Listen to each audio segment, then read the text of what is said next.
Well, hello again. Welcome back to the Alan Hudson podcast. Thanks very much for joining us. As you can see, we've got another terrific guest on the show today. It's twice former European Cup winner Ian Bowyer, who used to ply his trade with Manchester City, Nottingham Forest, Leyton Orient, Sunderland. Had an absolutely glittering career at the very top level. Before we get to Ian, though, just in case anyone's yet to subscribe to the podcast, please remember to subscribe and like and follow the podcast. And if you've got any comments for Alan, please pop them in the comment section and we'll do our best to give you a quick response. So on to the show. As I said, Ian Bowyer has been kind enough to join us today. Thanks very much for coming on board, Ian. But normally I would start with a question for the guest, but today I'm going to start it slightly differently. I'm going to ask Alan the first question, because we were both talking about this yesterday, and really your team, your Orient team in 1972, played a big part in the breakup of the great Chelsea team of the early 70s, didn't they, Alan? Well, it wasn't the breakup. Yeah, it was a downfall, basically. Whatever great matches you played in against some great players, some great teams, whatever. And there's got to be certain matches in your mind which you can tell us about, when you think, how the fucking hell did that happen? Yeah. And that game, for the rest, and David Webb missed a chance from 2 yards out, and in the last kick of the game, kicked it into your behind the goal. In case anyone doesn't know the game we're referring to, it's Leyton Orient 3, Chelsea 2, 1972 FA Cup, fifth round, when Chelsea were top dogs. And Orient, over to you, Ian. What can you remember of that? What sticks out in your mind about that game? It'd be interesting. Well, the first thing that I do remember is that Phil Hoadley scored a goal from about 35 yards. I mean, absolutely smashed one in. Right behind him. He's never scored a goal like it before or since. He never. So that's my first point of. That made it 2-1. I made it 2-1. And obviously I was involved a little bit in the third goal. I chased the ball into the middle of your goals, round about the penalty spot.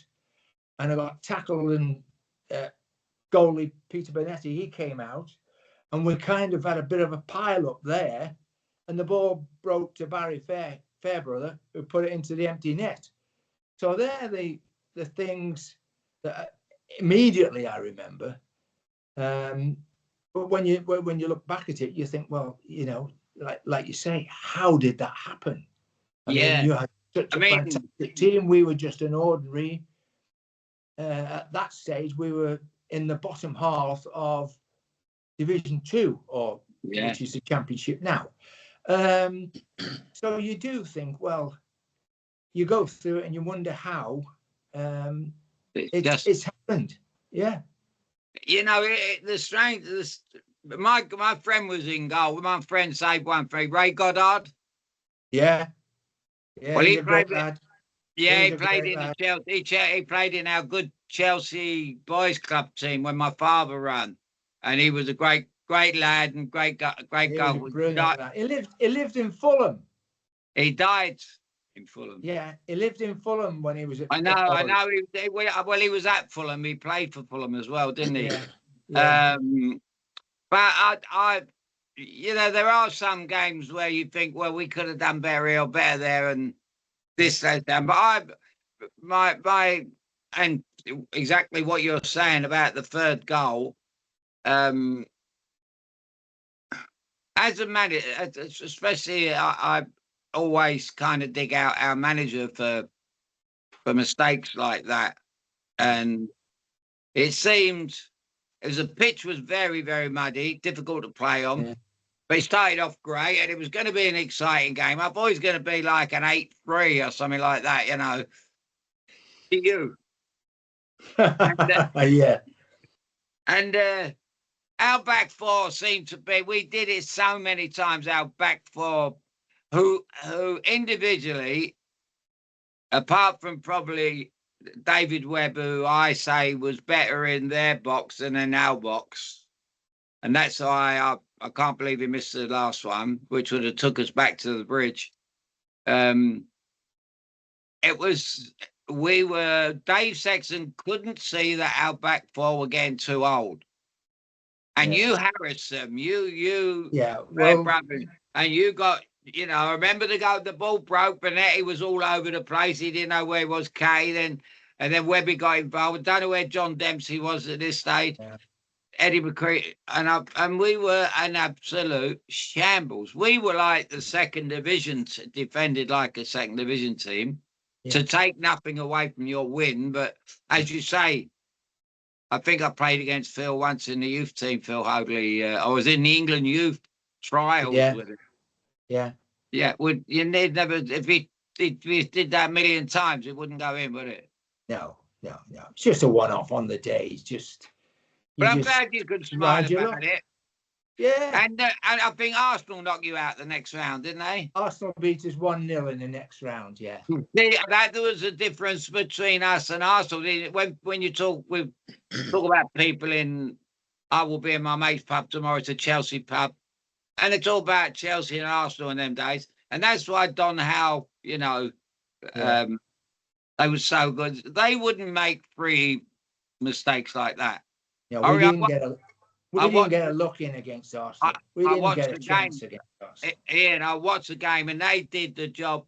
Instead of us going 2-0 up thinking it was going to be a day in the sun and we're going to break all records, which people like Osgood thought, I'll get hat-trick here and all this.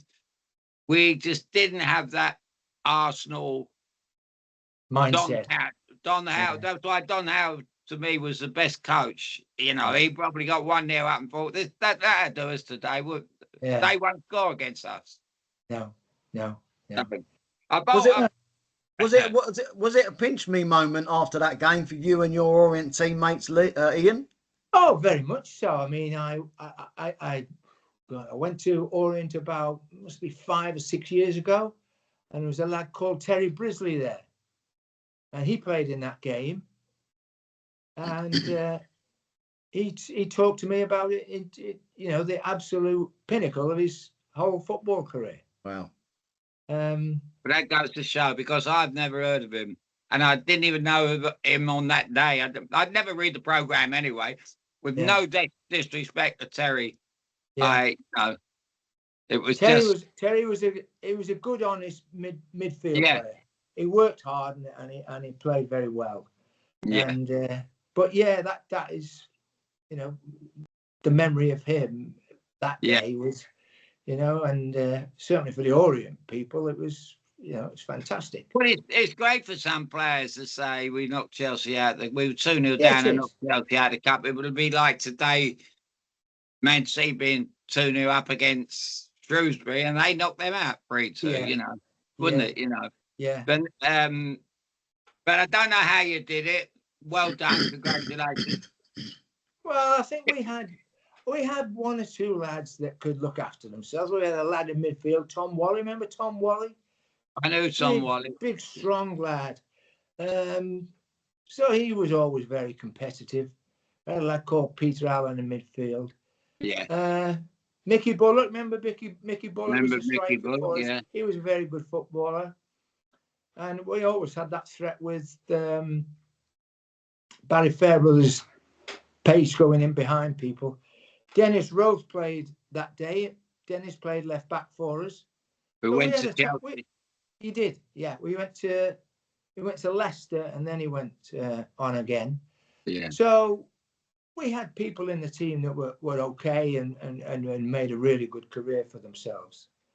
But obviously, your lads turn up there and you're playing at Little Brisbane Road, and you just think it's human nature, isn't it? You think, oh, we'll be all right today. They've not got a lot here, and before you know it, you've convinced yourself that you've won the game before you've played, and it always happens, and there's always going to be shocks in cups and things like that. But it's when it happens to you, and it's happened. Well, as Tony said to you, we'd like to hear your side of the Well, But you I know, can remember, Alan, I can remember going with Forest to Peterborough in the FA Cup.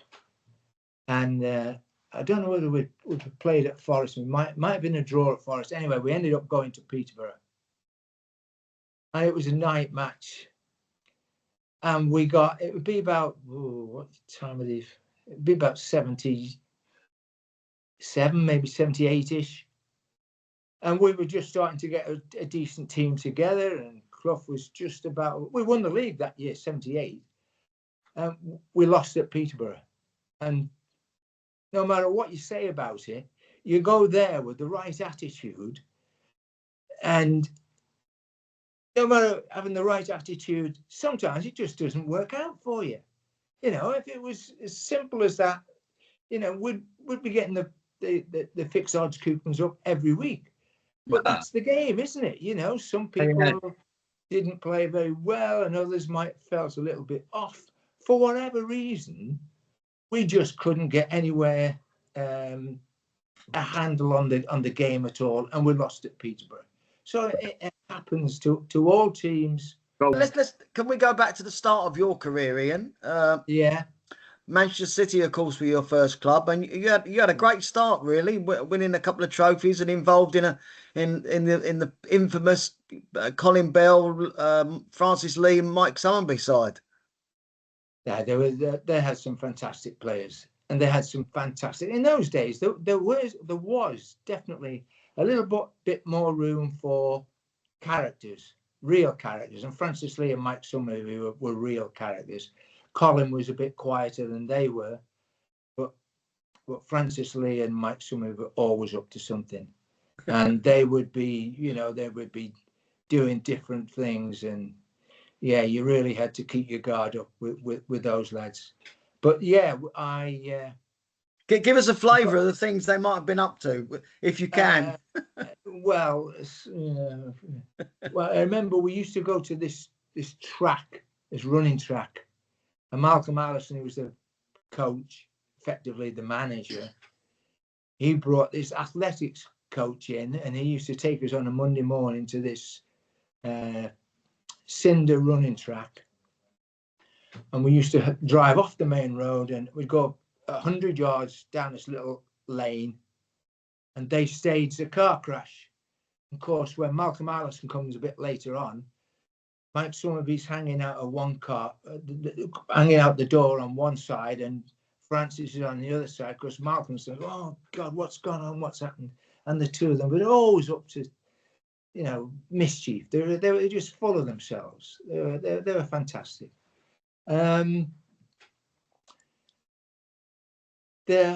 Colin was a lot quieter, but he was part of the Big Four. We used to call them the Big Four. The Big Four was Mike Doyle, Colin Bell, Alan Oakes, and Glyn Pardo, and they were all like their own little, not clique, because we didn't really have cliques, but they were big pals, and they were religious golfers. You know, they were always golfing, and yeah, it was a terrific time for me, and it's a time where your brain is like a sponge. You're taking in everything you can, and you're learning and thinking, and you would learn things there from the senior players like Tony Buck that would help you, certainly help me for the rest of my career.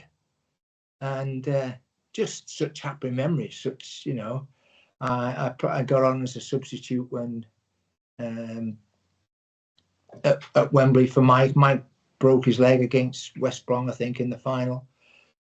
1970. League Cup final? League Cup final, 1970. And then that summer, April, in Vienna, we beat a Polish team called Gornik in the Winners' Cup final. So that was 1970. So, yeah, I came away, or I left the club with you know, some rewards for my time there. And you won the Winners' Cup the following year, Alan, didn't you? Yeah, strangely enough. And the year we won the FA Cup, you won it the year after. Then you knocked us out the following year. Yeah. never played in that game, but that was a strange kind of turn of it. But why did you leave Manchester City? Any particular reason? Well, I left because I'd been in the team, Alan, when I was 18, and I played. Well, the one season, 69-70, was really the only time I was in the team. And I played about 30-odd games that season, and I did all right. Playing mainly as a striker, Alan. Yeah, I know. And I think I scored 15 goals that year. So as an 18-year-old, I was thinking, well, that's not too bad. Anyway, the second year, I couldn't get anywhere near the team. I just couldn't, I couldn't trap I couldn't trap a bag of what. And I struggled so badly. The punters gave me a hard time. And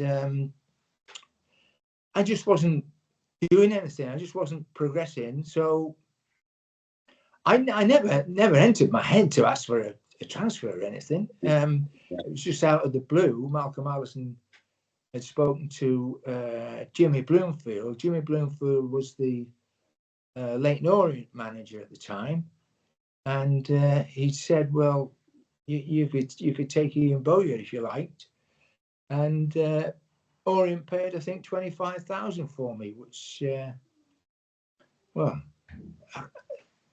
is about right, I suppose, because I had struggled. There was always this talk at Man City, Malcolm, about bringing Rodney Marsh. They brought in Wyn Davis, so I couldn't get anywhere near the team. So it was just a case of getting out and getting started again. Yeah. And my time at Orient was right for me because I had to grow up. When you go somewhere as an apprentice, and there are people at the club always see you as an apprentice, you don't really get any respect for getting a bit older and a bit stronger. You're always seen as the young lad, and yeah. So my time at Orient was good. I had to grow up. My time there, I must admit, I did fall out with a few people. Yeah, but it was effectively the making of me, really. Yeah. But well, the amazing thing is sometimes you've got to go down to go up, haven't you? You have. And then when Dave Mackay, remember Dave Mackay? He signed me for Forest, the great Dave Mackay, and I only played twice for him, and he moved on and he became the manager of Derby. Yeah. So yeah, he wasn't at Forest very long while I was there. So I was very thankful to him. Can I just go back to City for a bit? What was it like working on playing under Malcolm Allison? Oh, he was brilliant. Malcolm was so enthusiastic. He was so confident. He was like a lot of them. I include Brian Clough in this as well. They all had that degree of arrogance about them, a bit of swagger, which players look at that and they do take from that. They do take a lead from that, and they think, oh, well, the manager or the coach is full of himself. He must think we're going to be all right. And Malcolm was fantastic. Certainly with younger players, he had an endless amount of time for the younger players. Yeah, he knew it. I mean, when I found the trouble with Malcolm, he knew it all.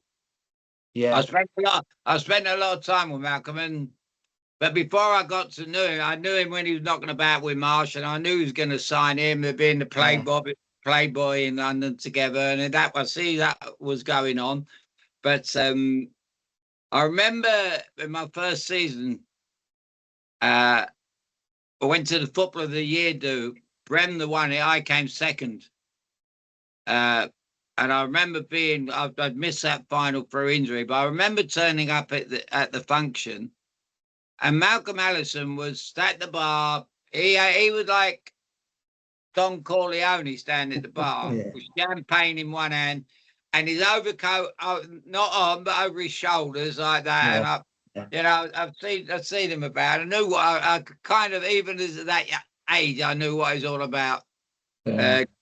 The complete opposite of my father, let's say that. Yeah.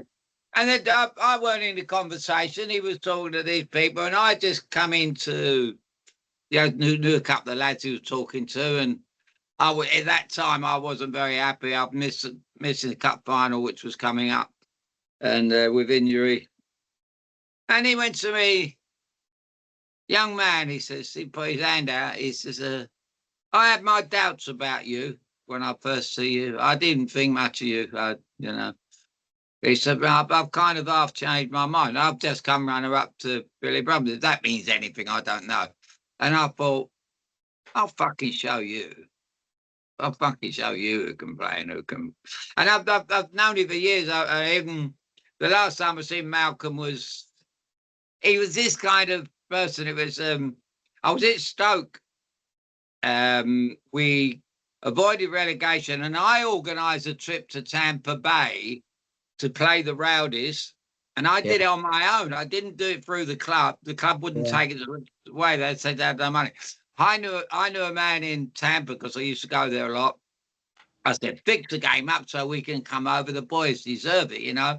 They paid the flights. We played at the Rowdies, and we stayed in a little hotel round the corner from the ground, and we're all having a couple of beers and that. And Malcolm walks in. Malcolm was working with doing a bit for Rodney still. Yeah. So I've said to our goalkeeper, Foxy, go upstairs and bring all the booze down. We had bottles and bottles and bottles. And I said, we'll give it the right. If he thinks this is wrong, we'll give it in properly, you know. And we're all pouring up the vodka. The vodka's the lot. Jack Daniels, this, that. And said, would you like a drink, Malcolm? So I said, no, never drink when you're working, he says, you know, kind of thing. As much as say, you lot shouldn't be drinking. Well, it was out of season tour as well. So he sat there and he ran the rule, trying to impress again, yeah. But I liked him, so he could get away with it. Yeah. Anyway, the day we left, which was about 2 days later, was in the Tampa Bay Times or Tribune that he had got breathalyzed.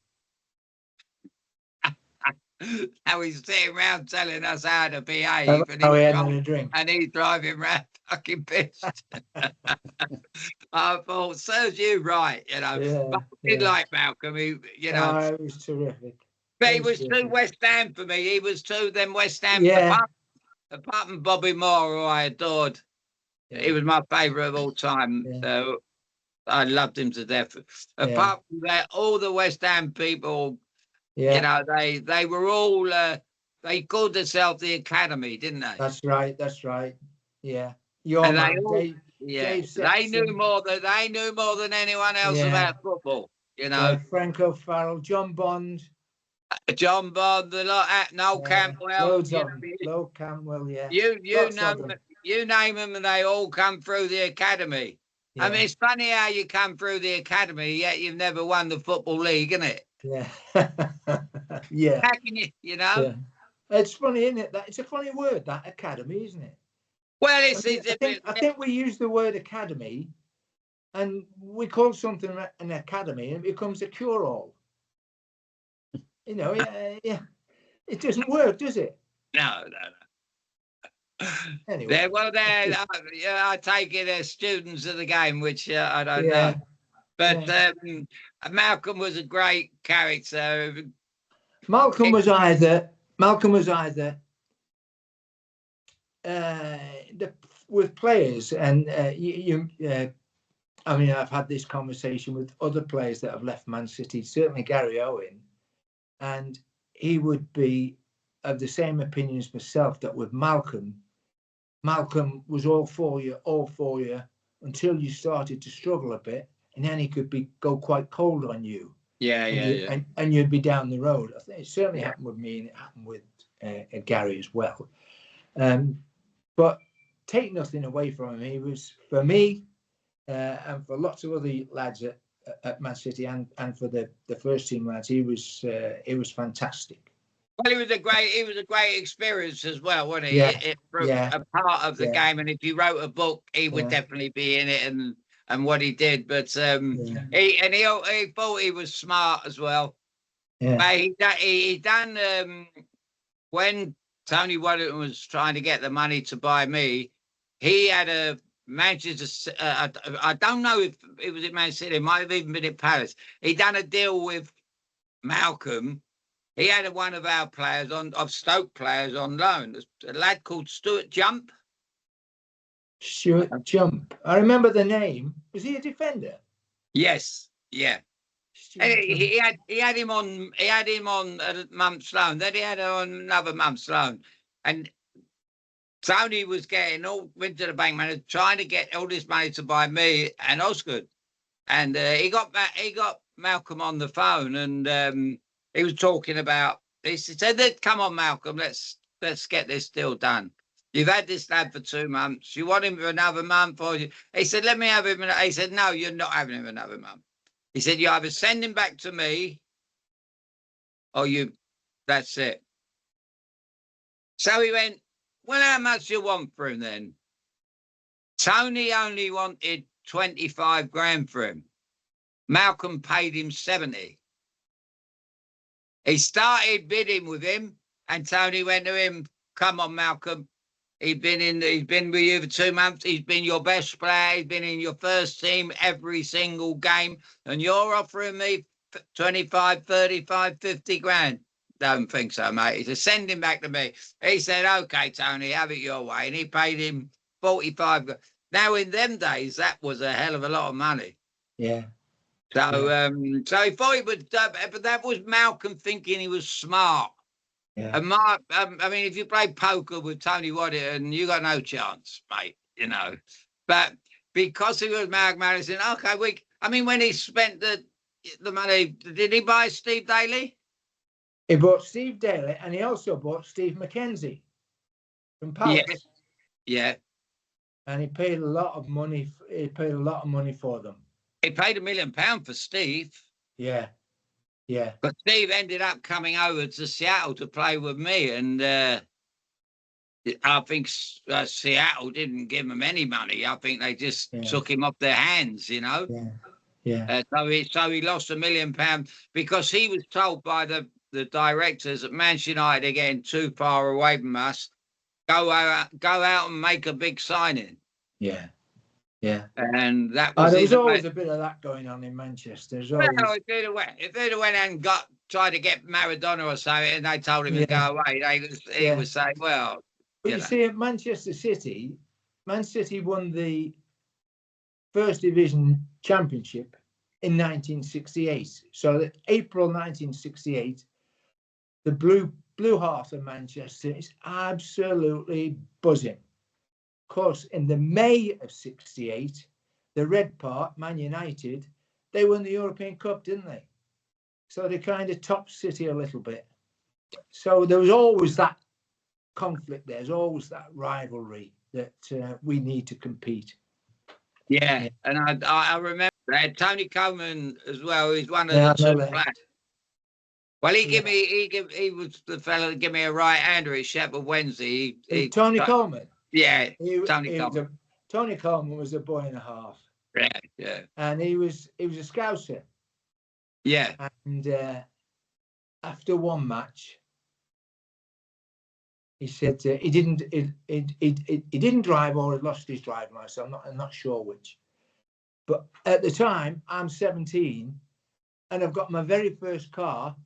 Which, have you seen Harry Potter? Harry Potter, the little Ford Anglia comes across.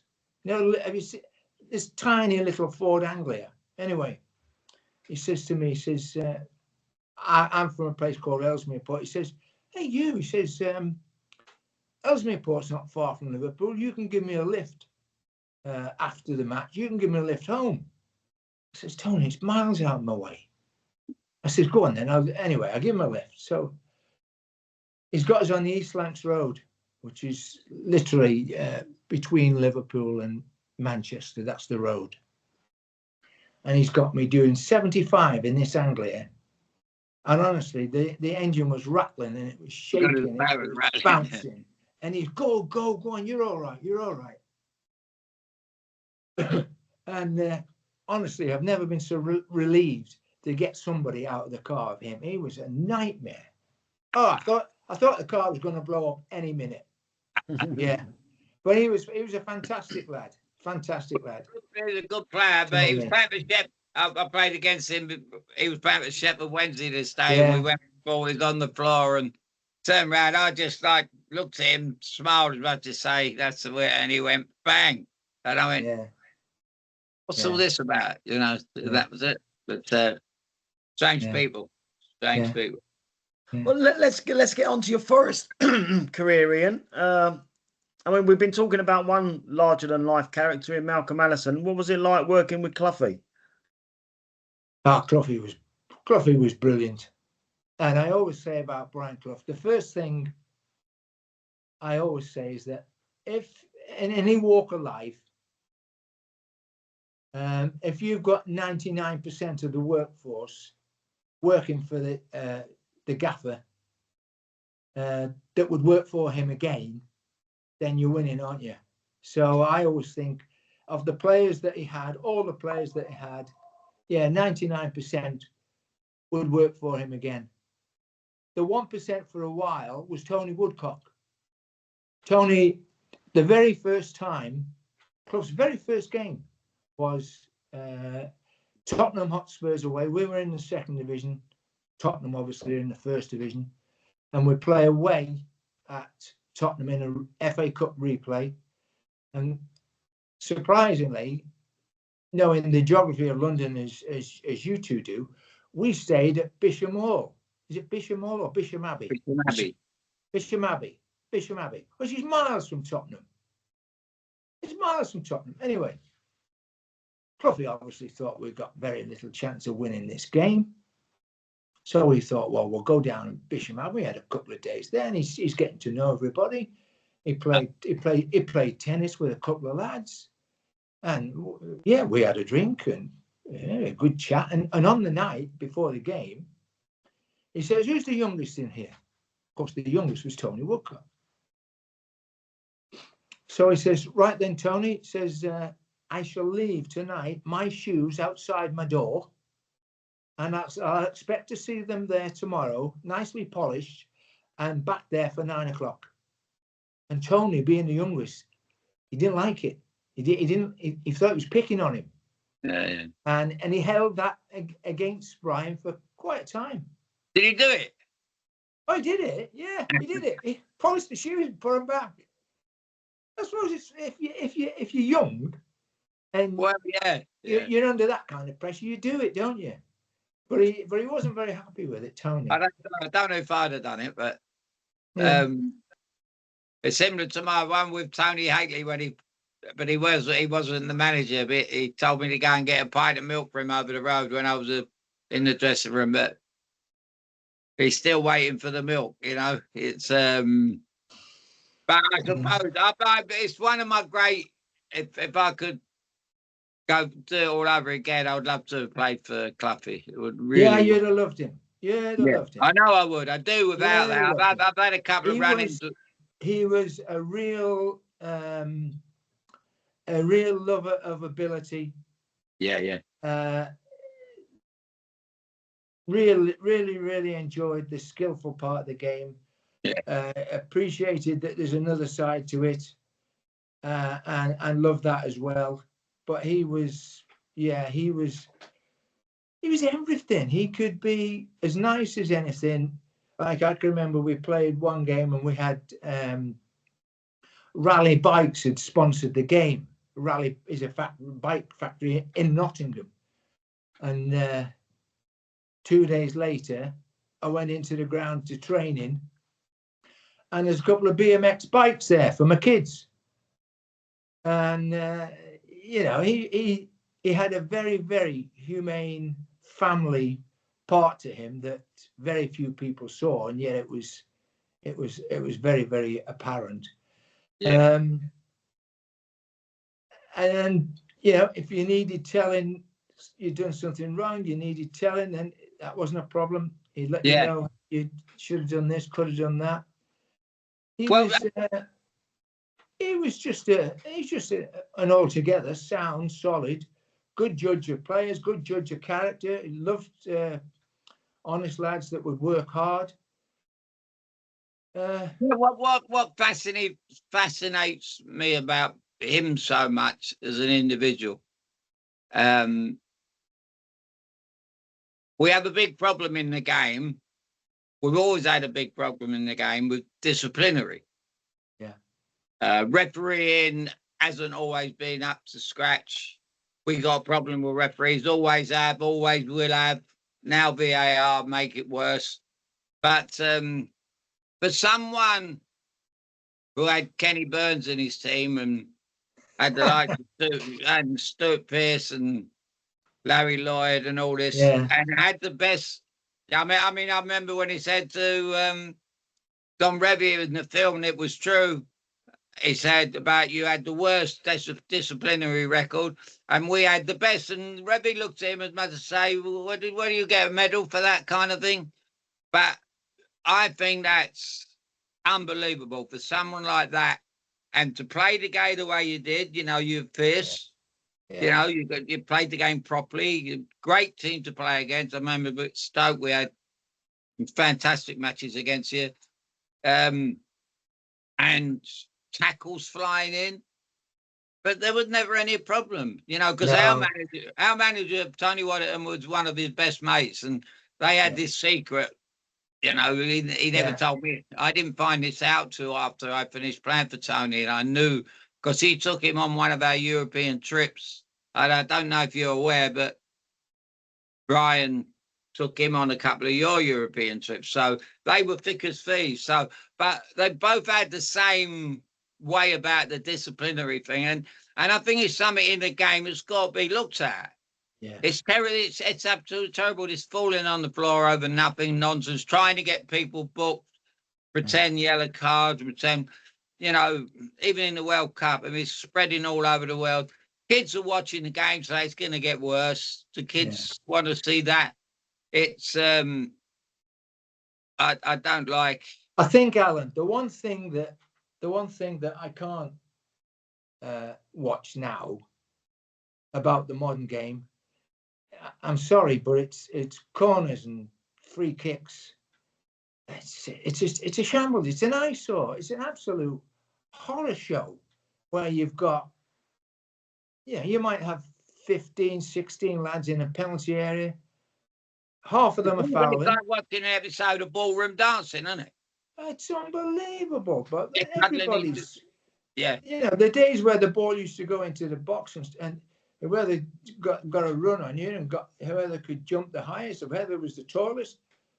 There's no value in that now. It's whoever can block and whoever can hold and whoever can, you know, it's the dark side taking over. Which eliminates, you know, there has to be a price, and the price is that the ones that were really good headers of the ball, they don't get the chance to head the ball any longer. So there is a lot to in the modern game to sort out. And the Clough was like, if ever any of our lads got booked for dissent, there was a fine to be paid. He didn't mind people. If somebody mistimed a tackle and you got booked, then fine. He didn't have a problem with that. If you were booked for dissent, you always got fined. Well, that's the way it should be. Yeah. But no, my time with Cloughy, Tony was fantastic. To think he came in and it didn't happen overnight. I mean, it took him 18 months to get us promoted out of the second division. We only just scrambled home there on the last day of the season. And then in that summer, we made good signings. We signed Peter Shilton, your mate Alan, Kenny Burns, Archie Gamble a little bit later. So we strengthened the whole squad. And, well, we kicked off and we won one game. And before you know it, we'd won 4 or 5. And where you were thinking about, oh, hang on, if we can just finish in, you know, just above the relegation teams, we'd be happy. Then we went on and won it. and deservedly, because we played really good football that first season. We won the league. Yeah. And you had to be a Clough or a Malcolm Allison with that kind of character, that kind of nature, that was big enough to think that you could do that. You know, you had the belief in yourself to think you could come into the first division, and in your first season you could go and win the whole thing. Yeah. You know, it took a real strength of character and again, that arrogance to think that you had the ability to actually hold that together. Yeah. You know, because there were times after 6 months you think, all right, oh, what is this going to blow up? Oh, we're going to lose 4 or 5 on the trot, which, you know, you always, in the quieter moments, you have a black period, you might think, oh God, we're not doing this very well, or you might scramble a 1-0 here, but no, they carried it off, and he was fantastic. And then the next 2 years, obviously, to win the European Cup twice. No, he was a fantastic manager, Clough. His strength was man management. Yeah. We didn't do any training. Well, we did. We did no coaching. No coaching. There was no dossier on any team that we ever played. None of that. It was all about controlling what we could control, and which was our team. Yeah. And it was just positivity. Yeah. That was his. But his man management was his strength. How did his relationship work with Peter Taylor? Well, they've been together as players at Middlesbrough, and they were big pals more than anything else. And bear in mind, Clough came to Forest by himself. It was about 12 months by himself, and then after 12 months, Peter Taylor joined him. And when Peter Taylor joined him, he became a bit stronger again. I thought so, anyway. And so Peter was a big strength to Brian, and he would basically confirm any thoughts that Brian had, and would convince him that yes, that's the right course, that's the path we should go down. He also thought that Peter was an excellent judge of players, and buying and selling players was what Peter did. You'd rarely see Peter on the training ground, so Peter was important for Brian, I think, and together they were just fantastic.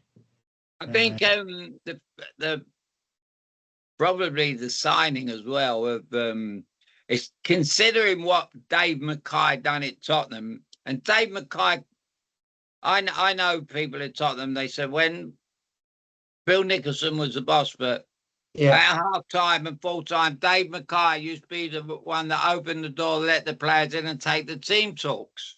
Yeah, he was the boss at Tottenham, you know, and Nicholson was happy to let that happen. Yeah, and I wondered what was him and Dave's relationship like? Must been because if the film's anything to go by, he said to Peter Taylor, when he said, I'm signing Dave Mackay, he said, but he's older than me.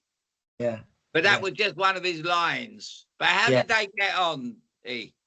Well, I think initially, Brian Clough signed Dave Mackay at Derby. Now, Dave at that age was about 35. Yeah. Wasn't the midfield player that he'd been at Tottenham. He was now playing as a central defender. So it wasn't the running round, but Dave would just literally organise on the pitch. I suppose, if you like, he was a player coach at Derby. So they got on fabulously. But I don't think that when Brian Clough left Derby, I don't think that he liked the fact that Dave Mackay went in as manager. And I think there was the rub that, I don't know whether or not Brian Clough thought he would go back in at Derby himself. I don't know, but yeah, they kind of didn't get on too well after Dave became the manager at Derby. Well, they would. That's because they were two really, really big characters, weren't they? You know, Oh yeah. Oh, they were. Oh, they massive were. characters. I Yeah. knew Dave very well. I knew Dave, Yeah. my friend. Dave was great fun. Dave was great fun. Yeah, yeah. But Brian Clough could be great fun. I He could know. be That's funny. why. That's why I He want to could be play. But funny. it wasn't as if. It wasn't as if. I know we've heard all the jokes and all the stories, but it was something I would love. That would put me up. That would be my kind of dressing room. I think life's all about fun, isn't it? Yeah. You know, and nobody worked harder than me. Nobody. I'd be out there afterwards, mate. I'd be running the street. But you know, but the fun side of it I would have been the first one in training to, you know, even try and beat him in just to see what he got to say. You know. Yeah. But I mean, he's been the most colourful manager in the history of the game. Yeah. Even Mohammed Ali said so. Oh well, yeah. That's one of his lines, isn't he? He said, "Mohammed Ali once met me." That's one of Clough's lines. Yeah, he's just a, you know. I mean, I started by saying 99%, and I think that's about right. It was just a joy to work for. You knew you had to work hard, but you knew that you were going to do things in a correct manner, and you had a chance of winning stuff. Yeah. So you were quite prepared to do that. Oh, absolutely. Ian, what's your favourite Brian Clough story? I always get asked this, and I'm hopeless at it. Honestly, I am. I really don't know. I mean, a lot of the stories, like when he first came to the club, not funny stories, but just how it was, the situation, how things were handled, that you'd look and think. Oh, we used to have on a Friday. We used to go in on a Friday, and we might as well not gone in, because we did nothing on a Friday. We did absolutely jack. We'd go outside and we'd do literally 10 minutes of a warm-up round the track of the pitch, right? And we'd do maybe 2 or 3 sprints, and they would say, "Right, lads, back in the dressing room, done." So we'd go back into the dressing room, and he'd come in, he'd say, "Right, lads, I'll see you in the guest room, and we'll have a little chat."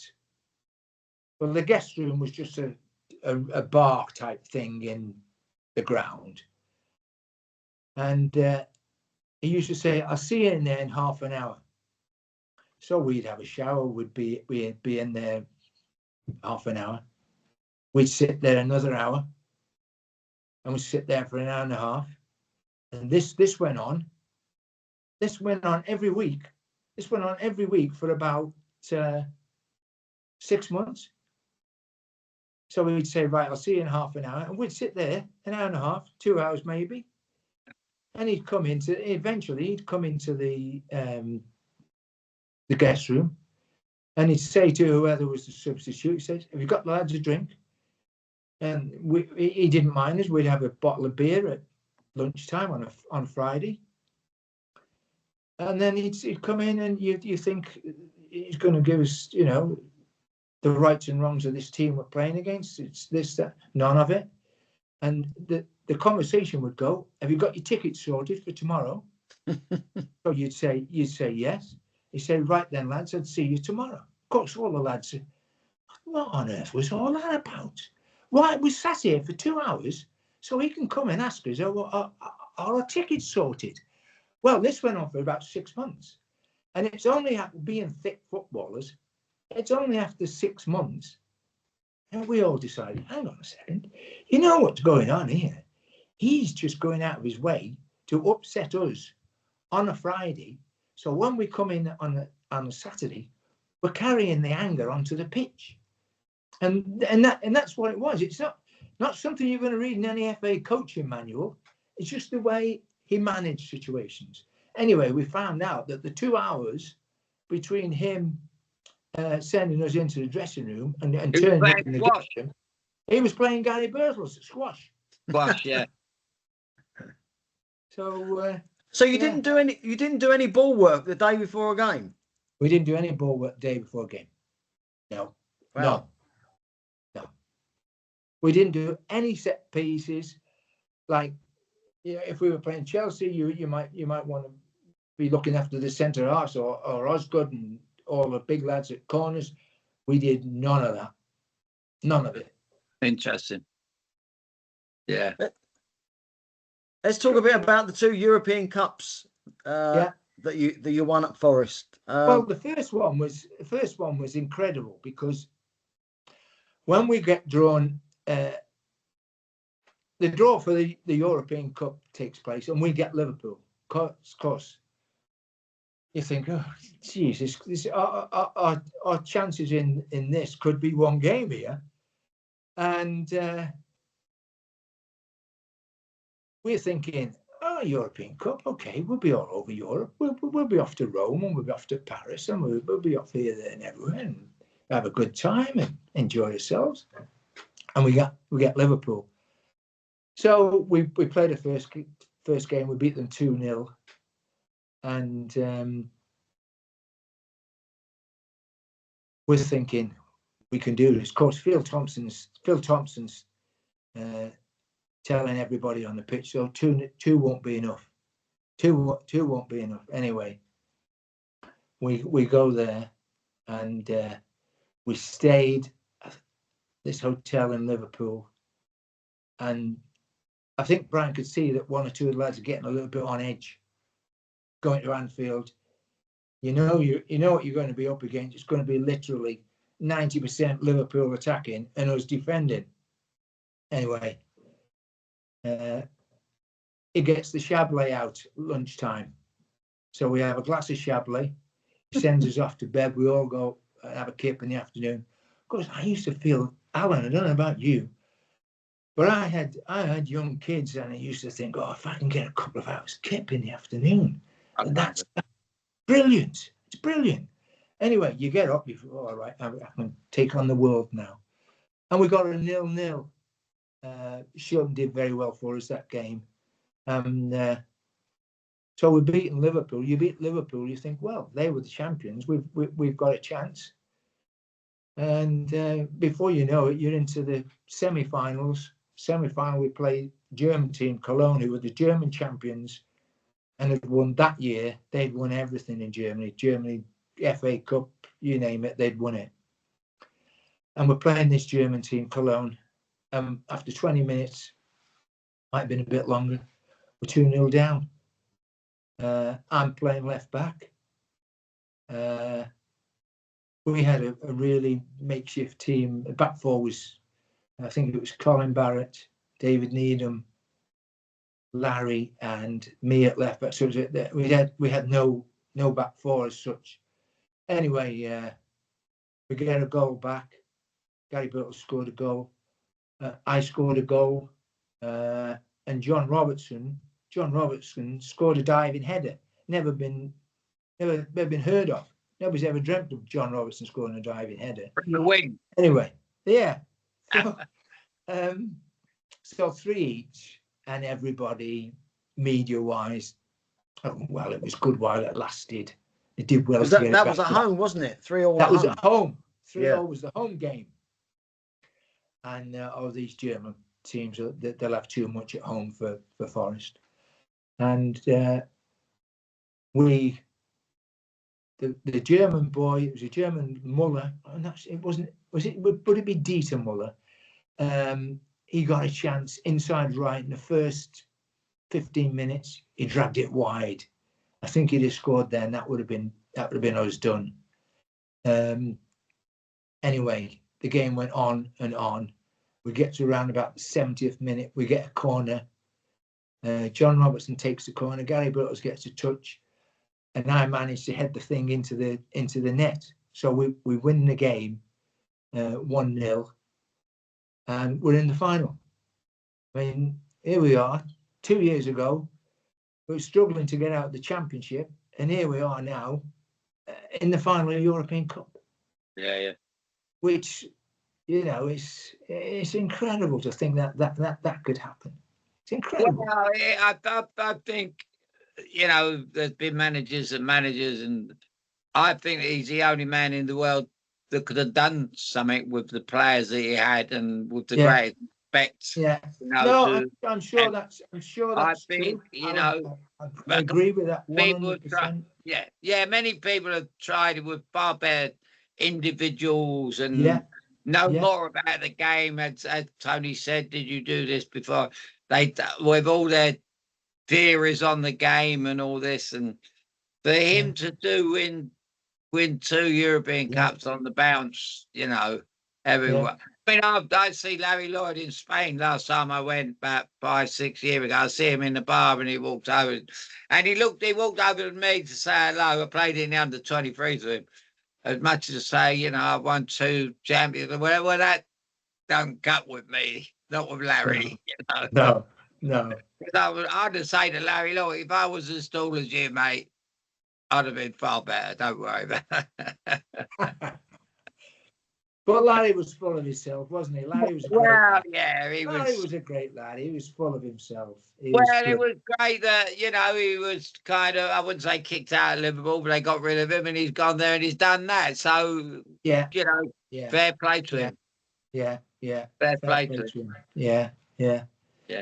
But so what you were saying about Tony Woodcock earlier, was that maybe feud is too strong a word, but did they never really get on, Clough and Tony Woodcock? I don't think that they got on and they could appreciate each other's ability, but I don't think they would go out of the way to you know, have a conversation that wasn't necessary. But would I be right in saying I've met Tony 2 or 3 times? Is he a bit of a strange human being? Well, I think strange is a bit strong, but I don't know. I thought you were going to say a bit weak, actually. He is one strange human being, you know. No. He's got his own manner of doing things. Yeah, but he doesn't come across strong personality. And he doesn't come across as a, you know, you see when footballers get together at functions, you know, they're footballers. You know? But this fella, he don't seem like one. And I remember last time I see him, I was doing Manchester and I was talking to John Barnes. Yeah. And John Barnes was my favourite, you know, of all these internationals. And we're having a laugh and a joke, and he came across Woodcock, and I don't know what he called him some name, and he said, "Oh, here he is." He says, "Al, do you know this is the geezer that scored that goal against Brazil?" I said, "What are you talking about?" He went, "Yeah, you know when he at the Maracana, yeah. He beat about 5 Brazilians." He said, "Well, I beat 3 Brazilians." And I'm just going to shoot. He said, and this mug has stepped in front of me. He said, I've had to beat another 2 and slide it past the goalie. So really, he scored it because I wouldn't have scored otherwise. But the way he took it, he was like, you know, he'd never come across. If he was on one of them shows, guess my trade, it wouldn't be a footballer. No, well, his hair's on his shoulders still, Tony. Yeah. His hair is really long. But, weird was the right word. Strange. No, strange. Weird. Yeah. Weird. No. Well, you had a lot of characters in that Forest dressing room, didn't you? I mean, I think Alan mentioned Kenny Burns earlier. I mean, Kenny was brilliant. Kenny was fantastic. Honestly, he was just. He was strong, but he was strong-willed. If he got his mind set on something, then that's what he was going to do. And you know, he could be a bit naughty. And well, he wasn't. Obviously, Forest bought him from Birmingham. He was known as a bit of a wild man at Birmingham, but Clough seemed to get him under control more when he was at Forest. Yeah, he did. Kenny played as a striker at Birmingham, and he scored the season we signed him. I think he'd scored 20-odd goals for Birmingham. And then the first time he picked a team for Forest, Kenny was centre half. So that helped him a little bit, I think. But he got all over Kenny Burns very early. Like we went to Germany pre-season. You've been to Germany pre-season now, and you play the games, and you play like you might play 3 or 4 games in a week. So you'd play one, rest one, play one. You'd watch one, play one. And one afternoon when Kenny was having a breather, he sat with our mate Terry Curran, and Terry at the time he didn't drink, but Kenny had half a beer. Of course, it's roasting, so he has another half a beer. Anyway, after the game, we go to this big marquee reception, and there's the big German Umpapa band. You know, you've got all that brass band going on. Of course, and we have a bit to eat. Kenny's had another couple of drinks while we're eating. He's not in the best of ways now, Kenny, and I think that was an absolute godsend for Brian Clough in the manner he could now. If you like, he'd almost got Kenny. He'd got him. He'd caught him drunk, and he literally Brian Clough said to him, "I should have sent you home on the next plane." He said, "But I didn't, and I was wrong. I should have sent you home." And I think Kenny learned a little bit from it, and that was the start of him, basically sorting him out in terms of his behaviour. And I have to say, for 2 years, Kenny Burns was Forest's best player for 2 years. I will believe it. He was brilliant. I loved him as a player. By the side of Larry, I mean, Larry was very much, you know, you head it, you pass it short to some of the better passers. Kenny could head it, was strong, could pass to the inside. He used to be a lovely pass way outside of his right foot. He's really talented lad. He didn't keep up for that long. After about 3 years, he kind of went back to his old ways, and I think we sold him to Leeds eventually. Well, but he was a great. Going back to Clough, you know, and it also brings it up the thing about the world, you know, the Scottish team. I remember playing against Kenny in '75 for Birmingham. Yeah. We beat 3-0. Jimmy Greenough scored a couple of goals. I remember Kenny playing and thinking, this fella's so good. What's he doing to play? Howard Kendall played. Graham Taylor. Yeah, I remember the team. Gordon Taylor played. This fella was, you know. Bob Latch. Did Latch play? No, Bob didn't play this day. No, his brother did. Yeah, his brother was a goalie. Goalkeeper. Yeah, Jimmy beat him from about 35 yards over his head. 6'5". But I thought that day, here's a player, you know, a proper player. Yeah. And then it's taken someone like Brian Clough to come along and make him the player that no one else could. Yeah. So you got the German team, you got the Scottish team now. You know, there's so many of these players about these. You know, I mean, I'm going back to when Scottish they were always better than the English. Yeah, they come down, an influx of them come down. They all come down. The Dennis Laws, the Kenny Dalglishes, Johnny Robinson, Charlie Cook. They come. Dave Mackay's. Baxter come down. If Baxter had come down when he was 22, he would have took the world over. Yeah, you know, they always had better players than us. They were more talented, and you know, it just wondered how, you know. And yet they had the best managers in England and never had an international team. It just, but the point I'm probably trying to make, if they had someone like Clough, he would, and that was his job, to get all these players, to get them in, you know. Yeah. And I think his way of doing it would be perfect because they all like a beer. Yeah. But Ian, I mean, people go on about, you know, I think they overstate the boozing culture that was at Forest. I mean, they all talk about this, that, and all the rest of it. It was always at the right time, you know. I mean, we played Southampton in the League Cup final. And we stayed at a place called Westport Lodge, out towards England Hotel, yeah. that's where England used to stay. Yeah. Anyway, we stayed there, and again, I think he thought one or two of the lads were a little bit on edge. So we had a glass. It brought everybody down. Archie Gamble used to try and get to bed for about 9:30 before the game. Anyway, he dragged Archie down about 9:30. And he says, "You're not going back to bed till you've had a glass of champagne." So everybody had a glass of champagne. And we just chatted for about an hour and a half. And Peter Taylor would take centre stage. And Peter Taylor could be quite funny.